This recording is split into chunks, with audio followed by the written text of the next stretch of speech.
After discussing the troubles that students face feeling motivated while remaining at home, right now, let's imagine how life, and more importantly, the college learning experience would have been different if Corona didn't exist. Well, let's see where we're at right now. The US currently has 11.3 million Corona cases and counting. Masks are now daily essentials, and the COVID 19's impact on the school system is unimaginable due to the fact that most students, college students, have to transition from the traditional face-to-face learning experience to the online remote experience. The initial shock that most students, college students face when going into this online world is that we had expectations of what it would be like.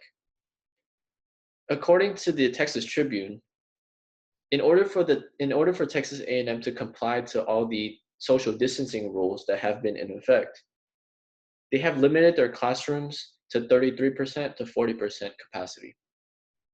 This means that more than 60% of students are to remain home and follow along this online learning route.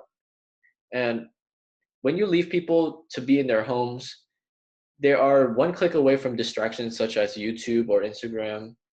And me personally, every day in my online lectures, I feel the urge to just look at my phone or go on YouTube to watch a video even during the lectures.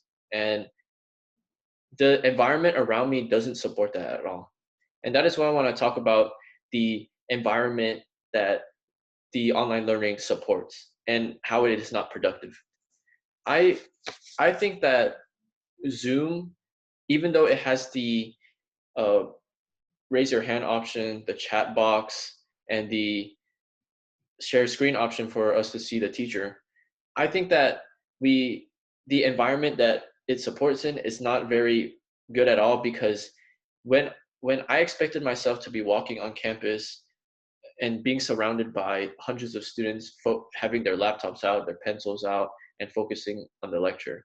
But on the online software Zoom, only a few percent of students have their webcams on, and I can't really see, like, there's no way of knowing whether they're paying attention or not, which is safe for me to assume that is the student engagement in online learning is close to zero and participation is very low because of the nature of learning through a computer screen.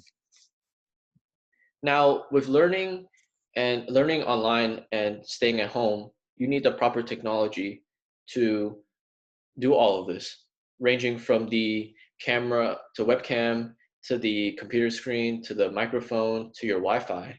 All of these things are compulsory in order for you to be successful at even learning during this age. And most students are mostly unprepared and unfamiliar with all these new technologies because most of us haven't used it before. And the fact that all the assignments, quizzes, and tests are all online doesn't really help with that.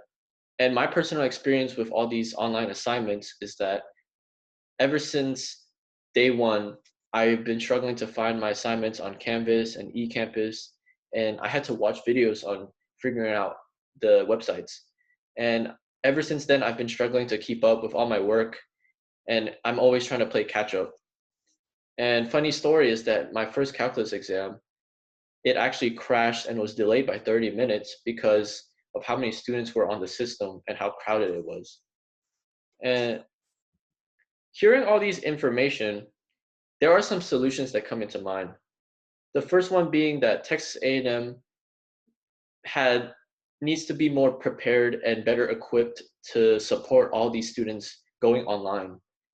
And I think that they should learn from previous semesters and the feedback that they gain from the students and staff so that they can better prepare for the upcoming semesters.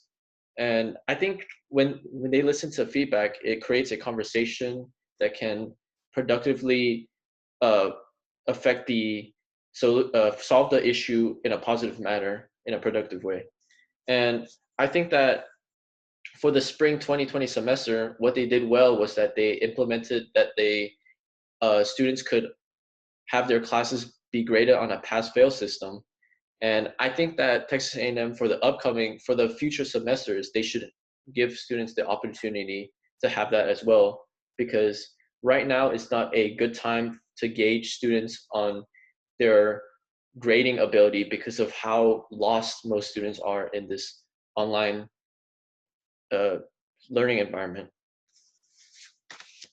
With everything moving online, I think that Texas A&M needs to give students a second chance and be more forgiving to students who are struggling to adapt to this new age of technology and learning. And hearing all this raises a question to me. With everyone being at home, why are we still paying the same tuition rates? So that's why you will listen to Catherine talk about the financial struggles that most students face during this COVID-19. Thank you. And these are my slide, my outlines.